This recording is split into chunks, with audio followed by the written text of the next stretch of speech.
Esu Justinas Sinica, dirbu sistemoje 20 metų, turiu šiokių tokių hobių. Pats pagrindinis yra autosportas. Aktyviai autosporte dalyvauju 4 metus. Didžiausias pasiekimas kol kas Lietuvos automobilių slavimo čempionate bendrai įskaitoje FVD klasėje, 4. vieta. 2023 metais gydytojai diagnozavo sunkią ligą, 2 stadijos vėžys. Reikėjo skubiai atlikti brangius mokamus tyrimus.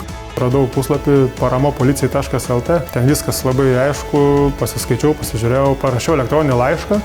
Po savaitės gavau paramą. Operacija viena didelė atlikta buvo ir papildoma operacija buvo atlikta ir dar laukia operacijų ir dar gana ilgas gydymas. Tai vėlgi buvau priverstas dar kartą kreiptis, nes man ir patį pirmą kartą buvo pasakyta, kad galima kreiptis ne vieną kartą. Gydymas veikia. Tiesiog reikia daug kantrybės, tikėti, kad viskas bus gerai. Jau būtinai, bent jau 1, 2, 3 varžybas, pagal aplinkybę žiūrėsi, bet bent jau sudalyvauti, pabandyti, pažiūrėti, ar įgūdžiai niekur nepabėgo. Kaip čia, kovinis nusiteikimas.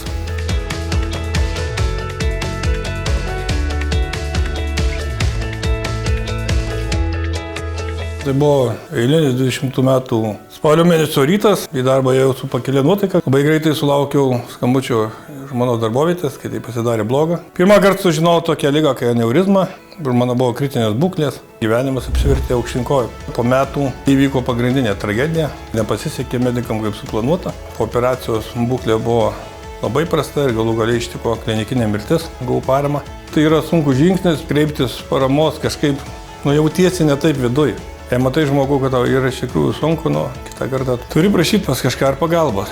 Mano kolegų parama, palaikymas ir su Dievo palaima mes šiandieną kartu, mūsų sūnus gali džiaugtis mūsų buvimu kartu. Mano be galo skaudu kitą kartą išgirsti mintis, kokia mūsų bendruomenė nevieninga, kokia susiskaldžius, kaip nėra draugiškumo ar panašiai. Kada tai patiri savo kailį, tada tu džiaugiesi, kai esi šios organizacijos dalis.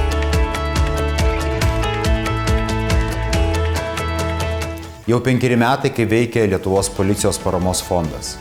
Per tą laiką fondas suteikė be galo svarbią pagalbą beveik 100 mūsų kolegų. Galbūt šiek tiek liūdina, kad tik 23% mūsų bendruomenės prisidedame prie šio fondo. Turbūt nėra nieko prasmingiau, negu padėti ne tik kolegai, su kuriuo nuolat dirbame kartu ir bendraujame, bet yra be galo prasminga padėti kolegai, kurio galbūt mes niekada nematėme ir galbūt niekada per savo karjerą nesutiksime.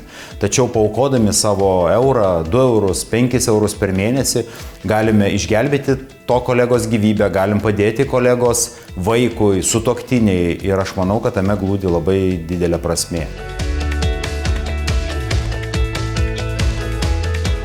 Prisidėti prie fondo veiklos labai paprasta. Prisijunkite prie policijos darbuotojų savitarnos svetainės.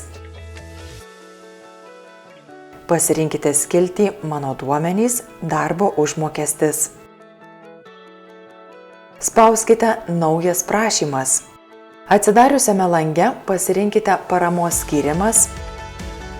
Gavėją nurodykite Labdaros ir paramos policijos darbuotojams fondą. Laukelyje Įmoka per mėnesį įrašykite sumą eurais, kuri bus pervedama nuo jūsų atlyginimo kas mėnesį. Patvirtinkite, kad susipažinote su informacija, pateikite prašymą.